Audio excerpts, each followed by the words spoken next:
Oke, baik. Assalamualaikum warahmatullahi wabarakatuh. Waalaikumsalam warahmatullahi wabarakatuh. Baik, alhamdulillah akhirnya kita bisa bertemu walaupun masih dengan suasana online.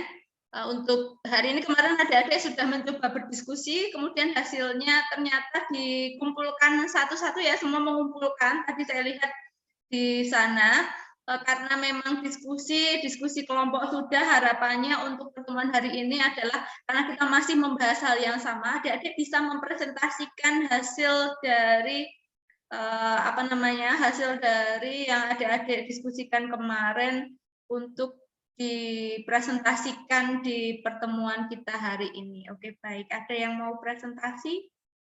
Apa dulu barangkali?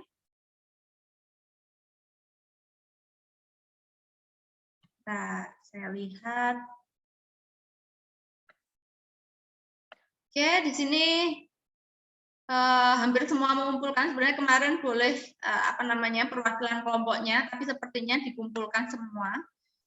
Tapi tidak apa-apa. Ini misalnya kita lihat Mas Agung, ini kelompoknya adalah dengan baik.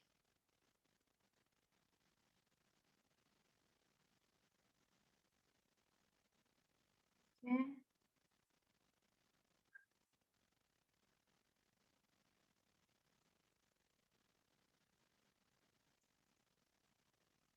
Baik, sinyalnya agak lama untuk mendownload. Oke, baik. Di sini kelompoknya adalah Mbak Bella Ramadhani, Mbak Christine Oktaviani, dan Mas Agung Wahyu Nugroho. Oke, baik. Barangkali dari bertiga siap untuk mempresentasikan hasil pekerjaannya.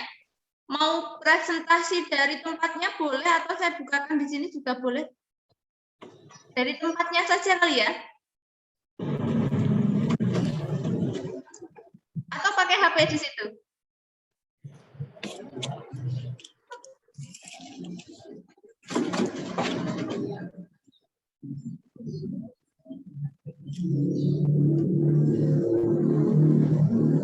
Oke, baik. Barangkali Mas Agung mau mempresentasikan. Kalau misalnya memang pakai HP, saya bantu untuk tampilannya di sini, boleh? Tapi kalau pakai laptop bisa dari situ.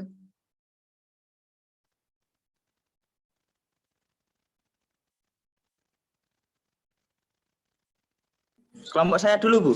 Atau gimana? Coba. Oke. Bu Niken? Iya, Mbak Bella?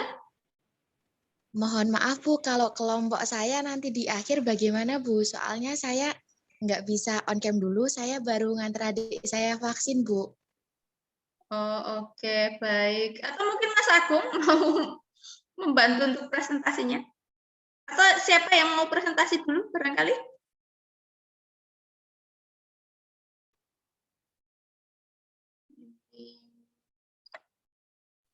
Kelompok saya dulu boleh, Bu? Oke, siapa tadi? Mbak Enjang? Iya. Oke, baik. Sebentar, Bu. Mas Fahriza bisa minta tolong share screen PDF kelompok kita nggak? Aku nganggo HP. Oh, pakai HP. Nggak apa-apa. Saya carikan dulu Mbak Enjang. Oh, atau kemarin di tempatnya siapa kirimnya? Di tempat saya, Bu, semua mengirim kok, Bu. Oh iya, benar-benar. Bentar. Saya cari namanya. Bentar. Oke.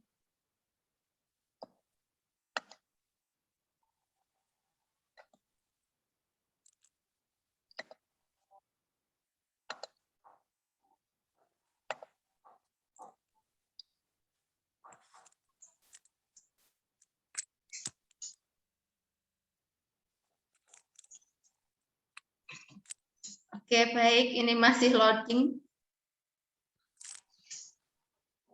Iya. Silakan, Mbak Enjang. Assalamualaikum warahmatullahi wabarakatuh. Waalaikumsalam warahmatullahi wabarakatuh. Sebelumnya saya ucapkan terima kasih kepada Ibu Niken yang telah memberikan waktu dan kesempatan untuk presentasi.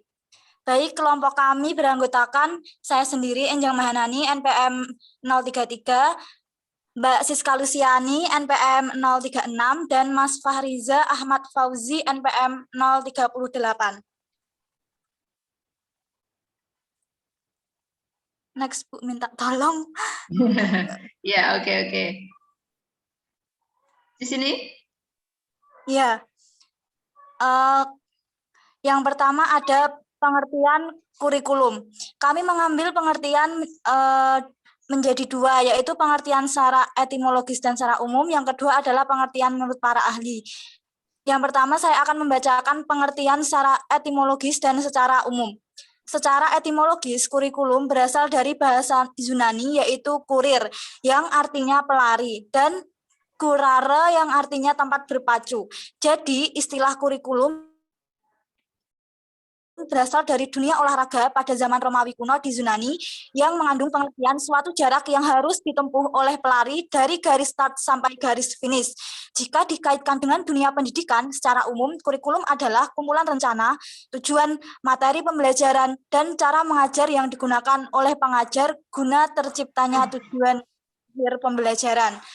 Kemudian yang pengertian menurut para ahli, saya tidak akan membacakan semua ya Bu, karena banyak. Oke, baik. Saya akan mengambil 3 yang teratas saja. Yang pertama dari Hollis L. Caswell. Sebentar Bu, yang nomor A ya. Hollis L. Caswell dan Doak S. Campbell. Menurut Hollis L. Caswell dan Doak S. Campbell, kurikulum adalah seluruh pengalaman siswa di bawah bimbingan guru. Kemudian yang kedua, menurut Charter V. Good. Menurut Charter V. Good, kurikulum adalah kelompok pengajaran yang sistematik atau aturan subjek yang dipersyaratkan untuk lulus atau sertifikasi dalam pelajaran mayor, misalnya kurikulum pelajaran sosial.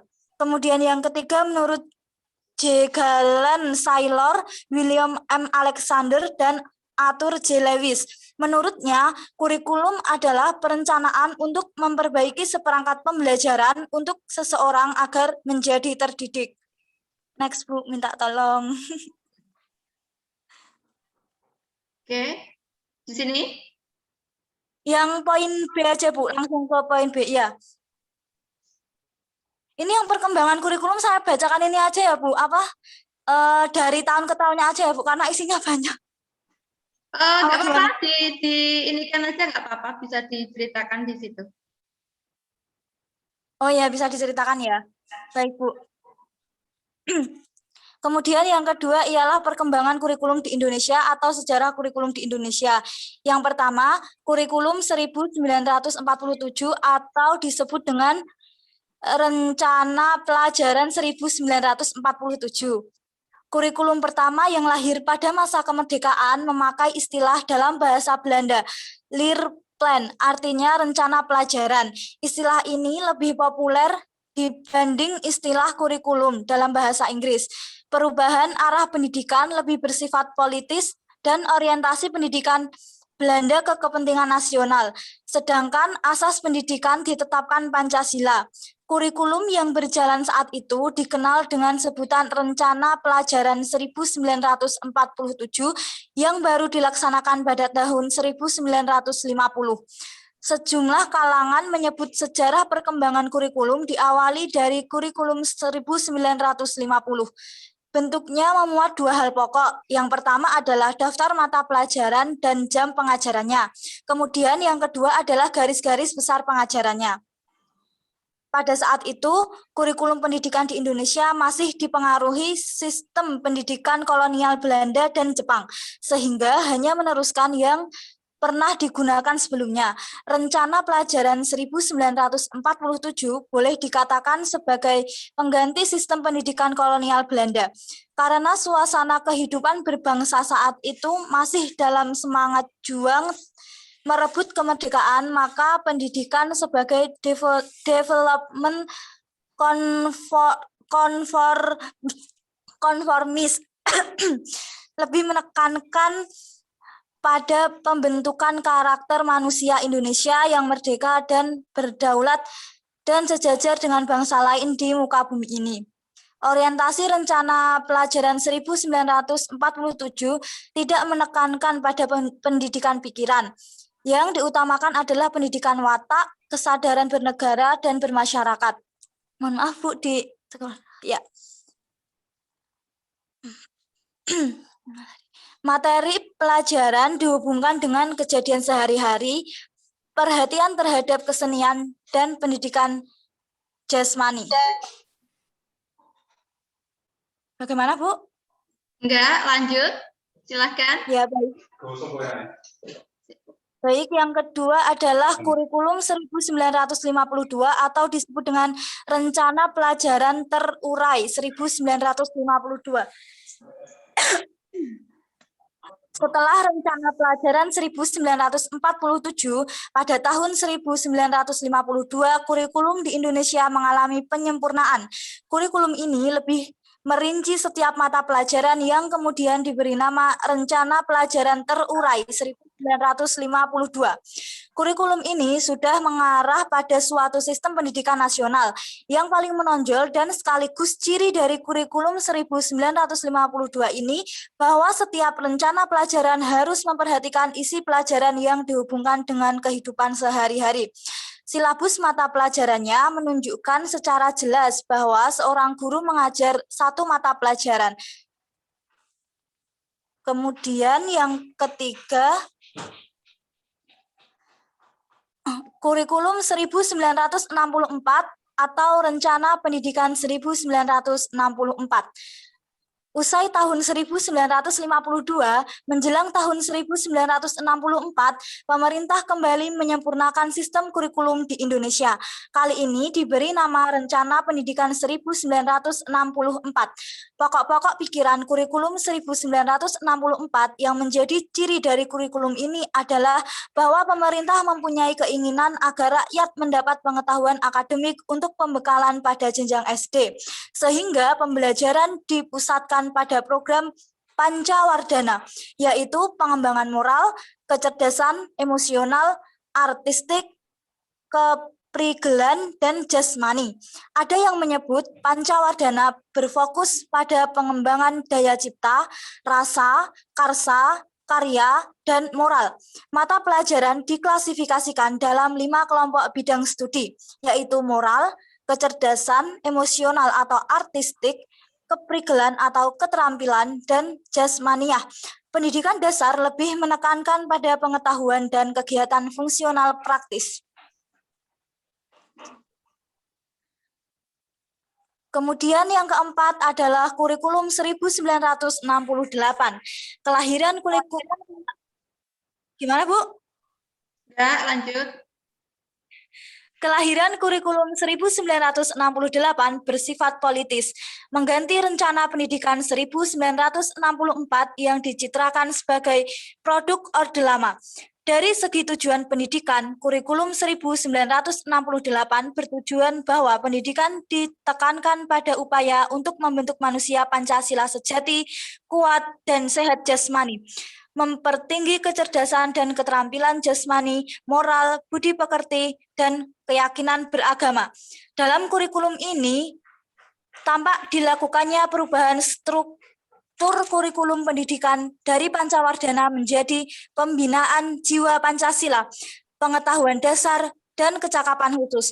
Kurikulum 1968 merupakan perwujudan dari perubahan orientasi pada pelaksanaan Undang-Undang Dasar 1945 secara murni dan konsekuen. Kurikulum 1968 menekankan pendekatan organisasi materi pelajaran, yaitu kelompok pembinaan Pancasila, pengetahuan dasar, dan kecakapan khusus. Mata pelajaran dikelompokkan menjadi 9 pokok. Jauzak menyebut kurikulum 1968 sebagai kurikulum bulat, hanya memuat mata pelajaran pokok saja. Muatan materi pelajaran bersifat teoritis, tidak mengaitkan dengan permasalahan faktual di lapangan. Titik beratnya pada materi apa saja yang tepat diberikan kepada siswa di setiap jenjang pendidikan. Isi pendidikan diarahkan pada kegiatan mempertinggi kecerdasan dan keterampilan serta mengembangkan fisik yang sehat dan kuat. Next. Bu, mohon di-scroll ya. Kemudian kurikulum yang kelima akan dilanjutkan oleh Mas Fahriza.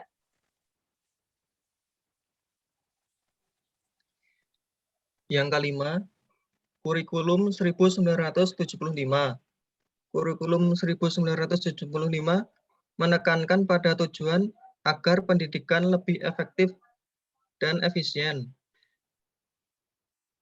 Latar belakangi lahirnya kurikulum ini adalah pengaruh konsep di bidang manajemen, yaitu MBO atau Manajemen by Objective, yang terkenal saat itu. Metode, materi, dan tujuan pengajaran dirinci dalam prosedur pengembangan sistem instruksional yang dikenal dengan istilah satuan pelajaran, yaitu rencana pelajaran setiap satuan bahasan. Setiap satuan pelajaran dirinci menjadi tujuan instruksional umum atau TIU, tujuan instruksional khusus atau TIK, materi pelajaran, alat pelajaran, kegiatan belajar mengajar, dan evaluasi. Kurikulum 1975 banyak dikritik. Guru dibuat sibuk menulis rincian apa yang akan dicapai dari setiap kegiatan pelajaran. Yang keenam, kurikulum 1984. Kurikulum 1975 yang disempurnakan. Kurikulum 1984 mengusung proses skill approach. Meski mengutamakan pendekatan proses, tapi faktor tujuan tetap penting. Kurikulum ini juga sering disebut kurikulum 1975 yang disempurnakan. Posisi siswa ditempatkan sebagai subjek belajar. Dari mengamati sesuatu, mengelompokkan, mendiskusikan, hingga melaporkan. Model ini disebut cara belajar siswa aktif atau CBSA, atau Student Active Learning atau SAL. Konsep CBSA yang elok secara teoritis dan bagus, hasilnya di sekolah yang diuji cobakan mengalami banyak deviasi dan reduksi saat ditetapkan secara nasional. Sayangnya banyak sekolah kurang mampu menafsirkan CBSA. Yang terlihat adalah suasana gaduh di ruang kelas lantaran siswa berdiskusi di sana sini ada tempelan gambar, dan yang menyolok guru tak lagi mengajar model berceramah. Akhiran penolakan CBSA bermunculan. Yang ketujuh, kurikulum 1994 dan suplemen kurikulum 1999. Kurikulum 1994 merupakan hasil upaya untuk memadukan kurikulum-kurikulum sebelumnya, terutama kurikulum 1975 dan 1984. Sayangnya perpaduan antara tujuan dan proses belum berhasil, sehingga banyak kritik berdatangan, disebabkan oleh beban belajar siswa dinilai terlalu berat, dari muatan nasional sampai muatan lokal. Materi muatan lokal disesuaikan dengan kebutuhan daerah masing-masing, misalnya bahasa daerah, kesenian, keterampilan daerah, dan lain-lain. Berbagai kepentingan kelompok-kelompok masyarakat juga mendesak agar isu-isu tertentu masuk dalam kurikulum. Akhirnya, kurikulum 1994 menjelma menjadi kurikulum super padat. Kejatuhan rezim Soeharto pada tahun 1998 diikuti kehadiran suplemen kurikulum 1999. Tapi perubahannya lebih pada menambah sejumlah materi pelajaran saja. Yang kedelapan, kurikulum 2004 atau KBK, kurikulum berbasis kompetensi. sebagai pengganti kurikulum 1994 adalah kurikulum 2004 yang disebut dengan kurikulum berbasis kompetensi atau KBK. Suatu program pendidikan berbasis kompetensi harus mengandung 3 unsur pokok, yaitu pemilihan kompetensi yang sesuai, spesifikasi indikator-indikator evaluasi untuk menentukan keberhasilan pencapaian kompetensi, dan pengembangan pembelajaran. KBK ini memiliki ciri-ciri sebagai berikut. Yang pertama, menekankan pada ketercapaian kompetensi siswa, baik secara individu maupun klasikal, berorientasi pada hasil belajar, dan keberagaman.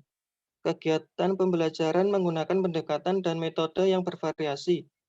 Sumber belajar bukan hanya guru, tetapi juga sumber belajar lainnya yang memenuhi unsur edukatif. Yang kesembilan, kurikulum 2006 atau KTSP, kurikulum tingkat satuan pendidikan. Pelaksanaan KBK masih dalam uji terbatas.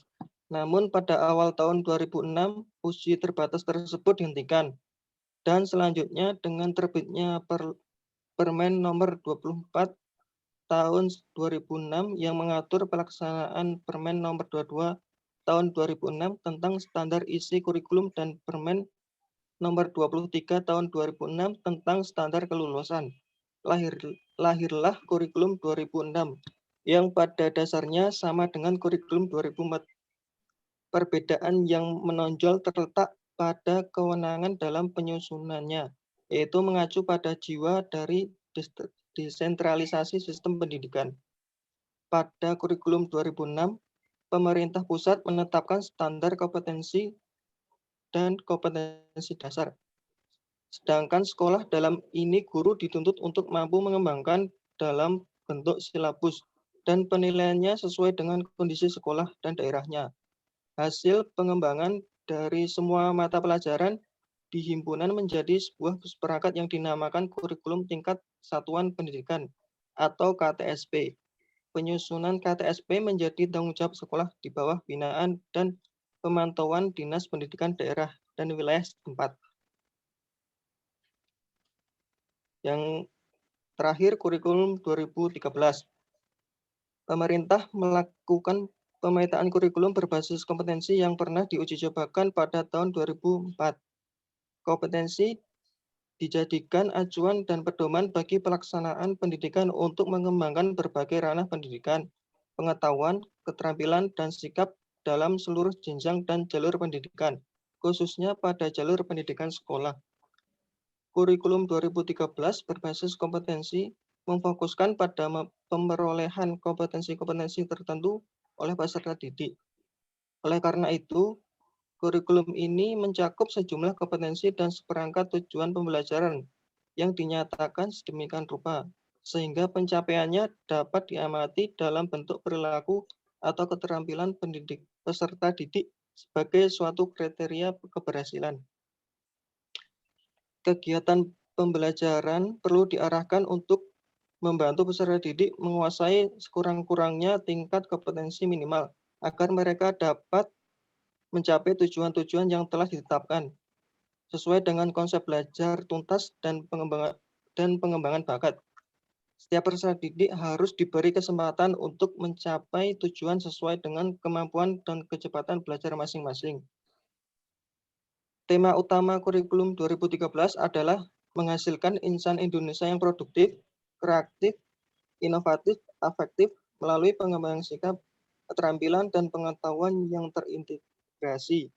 Untuk mewujudkan hal itu, dalam implementasi kurikulum, guru dituntut secara profesional merancang pembelajaran secara efektif dan bermakna, mengorganisir pembelajaran, memilih pendekatan pembelajaran yang tetap, menentukan prosedur pembelajaran, dan pembentukan kompetensi secara efektif, serta menetapkan kriteria keberhasilan.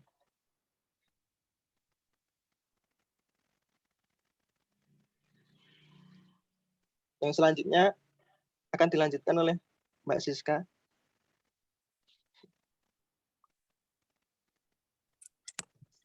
Selanjutnya yaitu ada unsur-unsur kurikulum.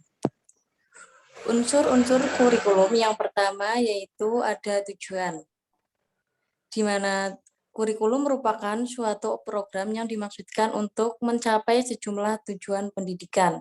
Tujuan inilah yang dijadikan arah atau acuan segala kegiatan pendidikan yang dijalankan.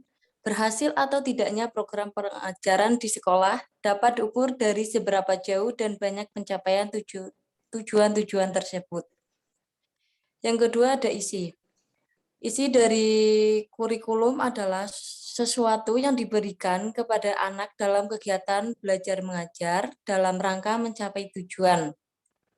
Adapun isi dari kurikulum meliputi jenis-jenis bidang studi yang diajarkan dan isi program masing-masing bidang studi tersebut. Selanjutnya, ada organisasi kurikulum. Organisasi kurikulum adalah struktur program kurikulum yang berupa kerangka program-program pengajaran yang akan disampaikan kepada siswa. Organisasi kurikulum dapat dibedakan menjadi dua macam, yaitu struktur horizontal dan struktur vertikal. Struktur horizontal berhubungan dengan pengorganisasian kurikulum dalam bentuk penyusunan bahan-bahan pengajaran yang akan disampaikan. Sedangkan struktur vertikal berhubungan dengan masalah pelaksanaan kurikulum di sekolah. Misalnya, apakah kurikulum dilaksanakan dengan sistem kelas, tanpa kelas, atau gabungan dari keduanya. Yang terakhir sendiri yaitu ada strategi. Strategi yang dimaksud adalah strategi pelaksanaan kurikulum di sekolah. Masalah strategi pelaksanaan itu dapat dilihat dari cara yang ditempuh dalam melaksanakan pengajaran, penilaian, bimbingan, dan konseling, pengaturan kegiatan sekolah secara keseluruhan, pemilihan metode pengajaran, serta alat atau media pengajaran. Yang selanjutnya ada fungsi kurikulum.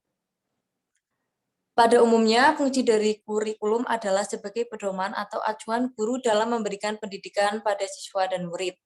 Bagi guru sendiri, fungsi dari kurikulum yaitu sebagai pedoman dalam melakukan proses pembelajaran di sekolah. Sedangkan bagi orang tua, fungsi dari kurikulum adalah sebagai pedoman dalam membimbing anaknya ketika belajar di rumah.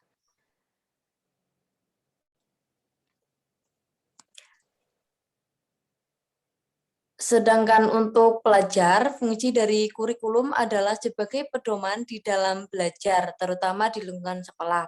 Untuk memperjelas penjelasan di atas, bisa diperhatikan beberapa fungsi kurikulum. Fungsi kurikulum ini ada 3. Yang pertama yaitu secara umum dan khusus, yang kedua ada berdasarkan kepentingan pendidikan, dan yang terakhir sendiri ada berdasarkan sudut pandang siswa. Yang pertama, fungsi mohon maaf Bu, masih yang pertama, fungsi iya. Saya lanjutkan ya Bu. Iya. Yang pertama, fungsi kurikulum secara umum dan khusus. Secara umum, fungsinya yaitu sebagai penyedia dan pengembang pendidikan bagi peserta didik. Sedangkan secara khusus, fungsinya yaitu sebagai acuan guru agar terhindar dari beragam hal yang tidak sesuai dengan standar atau kurikulum pendidikan. Kemudian yang kedua ada fungsi berdasarkan kepentingan pendidikan. Yang pertama yaitu untuk perkembangan pelajar atau siswa. Kurikulum ini sangat penting dalam perkembangan setiap siswa karena pendidikan ini bisa menjadi upaya dalam pembentukan karakter setiap orang agar memiliki sifat yang mandiri serta bermanfaat bagi masyarakat dan dirinya sendiri. Yang kedua ada untuk pendidik atau guru. Kurikulum ini juga sangat penting bagi pendidik karena dengan adanya kurikulum, pendidik ini dapat melakukan proses pembelajaran yang sesuai dengan standar yang sudah ditetapkan. Selanjutnya ada untuk pemimpin. Fungsi kurikulum bagi pemimpin yaitu untuk melaksanakan atau menjalankan visi dan misi serta sebagai pedoman dalam memperbaiki kualitas belajar setiap siswa. Mohon maaf Bu, selanjutnya.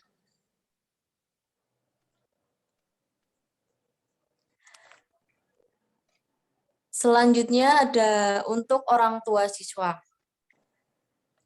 Fungsi kurikulum bagi orang tua siswa yaitu untuk membina anak-anaknya saat belajar di rumah.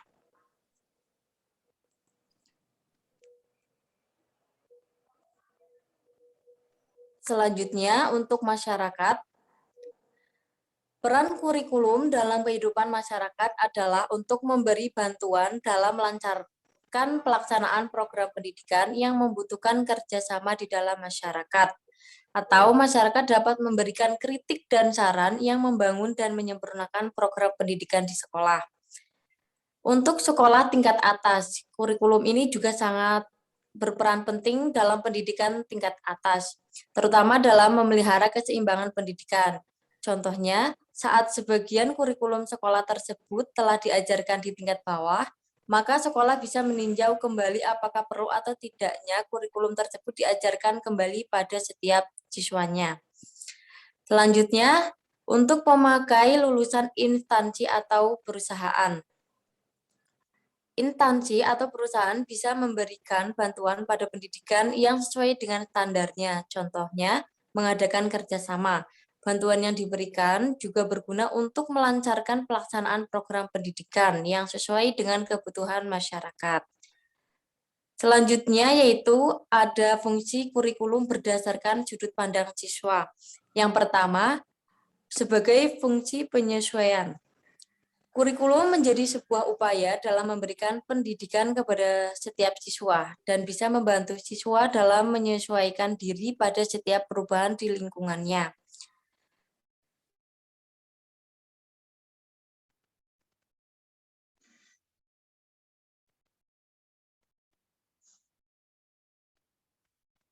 Untuk mendidik menghasilkan berkualitas, karena individu itu akan menjadi kesatuan dengan masyarakat.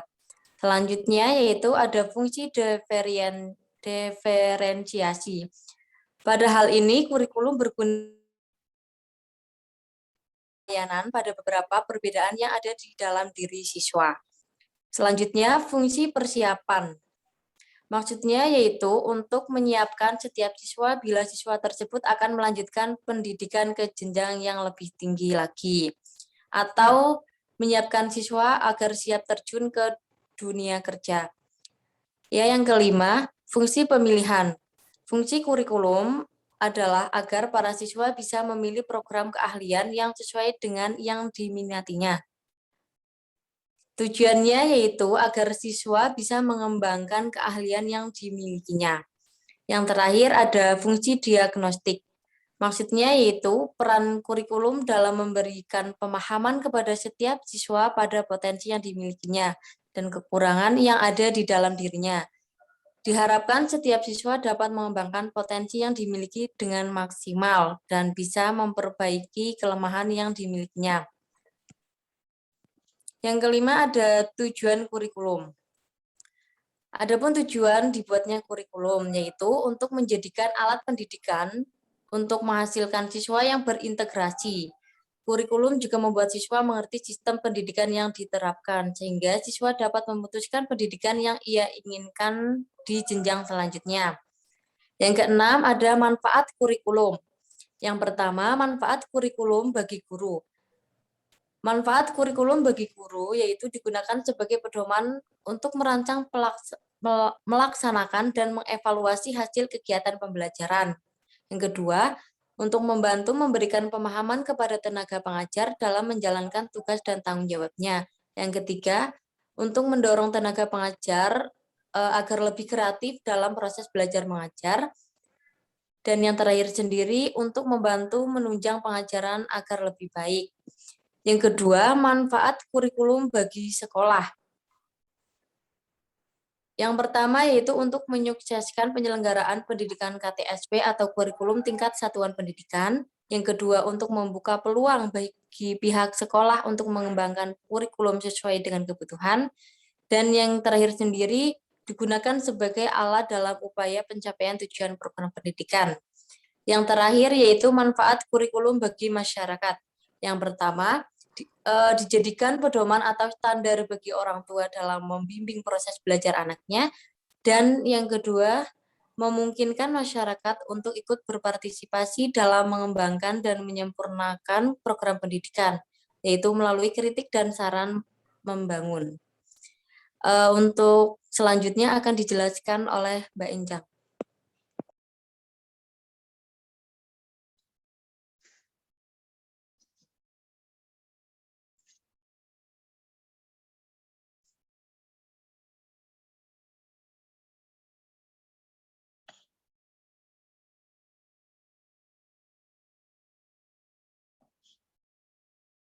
Ya, gimana?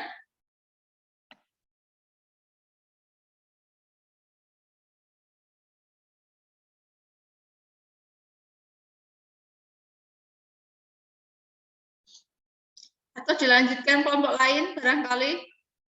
Di sini ada kurikulum nasional, kemudian di makalahnya barangkali di kelompok lain juga di sini disampaikan terkait kurikulum nasional. Itu ada di sini kurikulum, kalau di sini disebutkan kesepakatan dari Kemendikbud dan tenaga pengajar, kemudian pengembangan kurikulum nasional meliputi 3 hal, misalnya di sini. Mungkin ada kelompok lain yang menuliskan ini juga terkait kurikulum nasional. Ada yang mau menjelaskan barangkali? Ada kurikulum nasional, kemudian kurikulum daerah.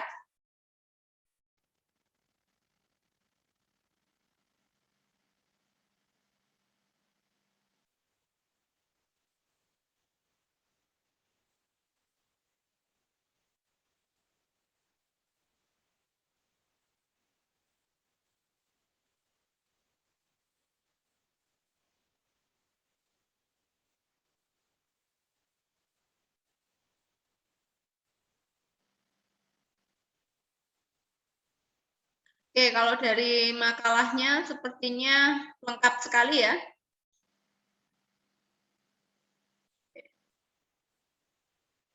Mungkin saya lanjutkan lagi atau bagaimana ya, Bu? Oh, oke.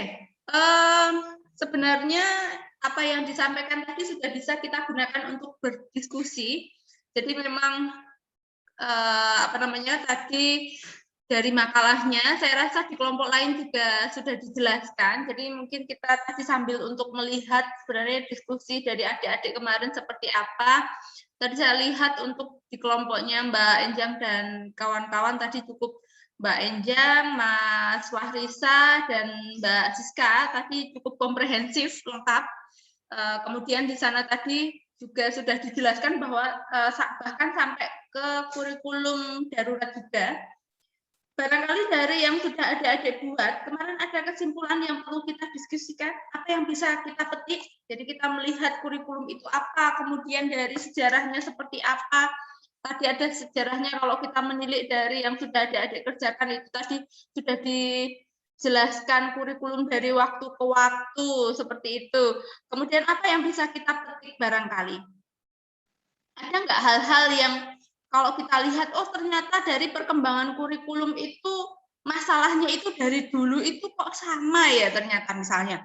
Kemarin ada yang mengeluh kenapa guru-guru itu disibukkan dengan pembuatan, mungkin adik-adik sempat mendengar berita bahwa guru-gurunya itu disibukkan untuk membuat administrasi sehingga Pak Menteri Pendidikan menyederhanakan pembuatan RPP yang dulu sampai berlembar-lembar banyak sehingga hanya menjadi 1 sampai 2 lembar. Tapi ternyata hal itu sudah dari dulu, sudah ada masalahnya dari dulu. Kalau kita menilik kembali ke sejarah. Tadi kalau dari paparan tadi kan di tahun 1975 itu ada kritikan ke kurikulum bahwa guru itu dianggap terlalu sibuk untuk menuliskan rincian apa saja yang akan dicapai. Sebenarnya bagus saat guru itu menuliskan apa yang mau dicapai, kemudian rincian kegiatan pembelajarannya seperti apa, tapi menjadi tidak pas saat guru itu sibuk merencanakan habis waktu untuk di perencanaan, tapi pas pelaksanaannya beda lagi. Nah, kan kadang ada hal-hal yang seperti itu. Kalau melihat dari sejarah di situ, mestinya perencanaan itu kan tidak pas, jadi direncanakan dulu baru diimplementasikan. Nah, mungkin karena saking banyaknya tugas saat itu di tahun 1975 sehingga guru itu sibuk membuat hal-hal yang bersifat administratif. melupakan sesuatu yang esensial dari pendidikan itu sendiri. Dan sebenarnya sampai sekarang itu kan masih juga ada begitu. Jadi hal-hal administratif, dari sisi administratif, guru misalnya, wah siswanya diliburkan dulu karena mau diakreditasi misalnya di sekolah. Nah, hal-hal seperti itu, hal-hal administratif itu mestinya administratifnya itu karena untuk memonitor mestinya juga bisa iya, tapi pembelajarannya biar bisa tetap berjalan seperti apa ya, nah, seperti itu. Itu barangkali bisa menjadi pemikiran kita bersama. Mungkin kalau untuk generasi yang kemarin-kemarin, generasi yang sudah bisa dibilang senior itu tidak bisa menemukan solusi, barangkali adik-adik besok sebagai agen pembaharuan dari pendidikan kita, harapannya ke depan bisa menemukan alternatif-alternatif solusi yang bisa digunakan, karena tadi kalau di kepala sekolah atau mungkin dinas atau mungkin di kementerian itu adalah melakukan semacam supervisi pelaksanaan pembelajarannya itu seperti apa, berjalan tidak dan sebagainya, sehingga untuk supervisinya berjalan, pembelajarannya pun sesuai rencana, tapi pembelajarannya juga sesuai dengan harapan begitu. Nah, kalau kita melihat sekarang, kemudian kalau melihat sejarah lagi, kita kemarin diagung-agungkan untuk student center. Iya kan? Ya kan, ya kan. Nah, student center, jangan teacher center. Kalau teacher center itu berpusat pada gurunya, siswanya lebih banyak pasif, ya kan? Nah, kalau adik-adik melihat tadi di sejarah kurikulum, sebenarnya hal itu sudah ada sejak lama. Coba tadi dibuka. Tadi dengar nggak ada istilah CBSA? Cara belajar siswa aktif. Tahun berapa tadi? 1900 berapa tadi? 1975 yang disempurnakan. Oke, itu tadi ya, benar Mas Agung tadi. Jadi ada terkait CBSA, cara belajar siswa aktif. Itu kan istilah asingnya student center yang kita sering mendengar sekarang. Siswa diminta untuk aktif. Nah, tapi kurikulum yang sangat bagus desainnya siswa agar aktif, tapi pas pelaksanaannya pada akhirnya juga kembali lagi. Kenapa sih kalau pembelajaran kok jadinya guru itu lebih banyak lebih banyak mengontrol, kemudian siswanya kurang aktif? Ada apa sebenarnya? Atau mungkin gurunya ngajarin kalau siswanya aktif, disuruh aktif diam saja, atau seperti apa? Kan ada banyak hal-hal yang terjadi di lapangan, ternyata sebuah teori itu tidak begitu saja dengan mudah implementasinya di sekolah. Kadangkala karena guru dikejar target misalnya, harus selesai. Kalau nunggu siswanya aktif, nanti habis waktunya misalnya. Ada banyak hal-hal yang ternyata pelaksanaan di lapangan itu hal-hal yang sesuatu di luar dari perkiraan sebelumnya. Oleh karena itu, kalau misalnya dari mahasiswa biasanya adalah melakukan penelitian skripsi itu ke sekolah, karena idealisme dari mahasiswa itu kan biasanya dapat teori-teori dari kampus, kemudian teorinya seperti apa, melihat di sekolah itu seperti apa, kemudian membawa alternatif solusi. Nah, itulah yang akhirnya ditulis dalam sebuah skripsi, karya ilmiahnya. Nah, tetapi ternyata pada kenyataannya setelah selesai skripsi, kemudian menjadi guru, kenapa ya? Enggak semua. Jadi banyak yang menjadi baik, tapi ada juga yang balik lagi ke zaman yang gurunya yang aktif, siswanya pasif. Jadi itu memang sesuatu hal yang tidak bisa kita pungkiri, tapi bukan berarti semua guru akan seperti itu. Ternyata guru yang inovatif juga banyak. Gitu. Jadi segala sesuatunya. Jadi nanti harapannya adik-adik pun saat besok menjadi guru bisa menjadi seorang guru yang inovatif, membelajarkan, menjadi contoh teladan ke siswa-siswanya, kemudian bisa membawa siswa-siswanya untuk mencapai tujuan pembelajaran yang diharapkan di kurikulum seperti apa. Mungkin itu kalau sedikit kesimpulannya. Kemudian ada hal yang perlu kita diskusikan, barangkali tadi dari sejarah, masih berkisar di sejarah. Tadi untuk di kelompoknya Mbak Enjang dan kawan-kawan tadi sebenarnya juga sudah dibahas terkait kurikulum darurat. Oke. Di kurikulum darurat ini sekarang memang kita karena di masa pandemi ini kita harus memanfaatkan kurikulum. Kalau misalnya pakai kurikulum yang di kurikulum 2013 bagus, tapi mungkin tidak bisa berjalan karena mungkin situasinya kemarin itu pandemi, sehingga ada berbagai macam keterbatasan dan sebagainya. Nah, bisa adik-adik diskusikan, mungkin dari hasil yang sudah didiskusikan adik-adik kemarin, ada yang mau memberikan argumentasinya barangkali terkait pelaksanaan kurikulum 2013. Tadi kalau tadi sudah ada presentasi dari kelompok Mbak Enjang CS, tadi mungkin dari kelompok lain boleh.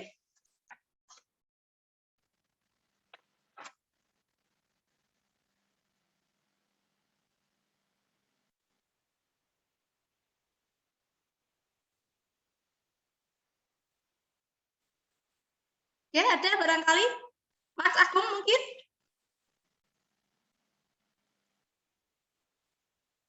Dereng, Bu. Oh, belum, oke. Di hasil dari diskusi kelompok kemarin pun boleh kalau mau dikemukakan.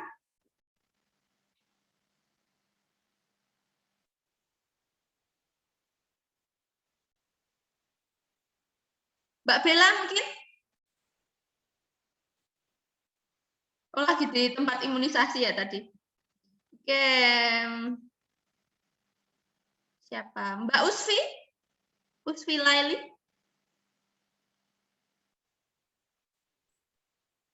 Itu yang perubahan kurikulum dari KTSP menjadi 2013 itu bukan, Bu? Bukan, yang kurikulum darurat itu yang masa pandemi. Belum ya? Atau mungkin gini, nanti bisa kita diskusikan lagi, barangkali ada yang belum punya filenya terkait kurikulum darurat, nanti saya share di materi yang hari ini, nanti bisa adik-adik diskusikan lagi, barangkali kalau Bu, kalau langsung ditanya kami bingung mau menjawabnya, mungkin gitu ya. Nanti saya share yang terkait kurikulum darurat, nanti adik-adik bisa diskusi seperti kemarin, jadi nanti silahkan didiskusikan dulu, kemudian di-upload seperti tadi juga boleh.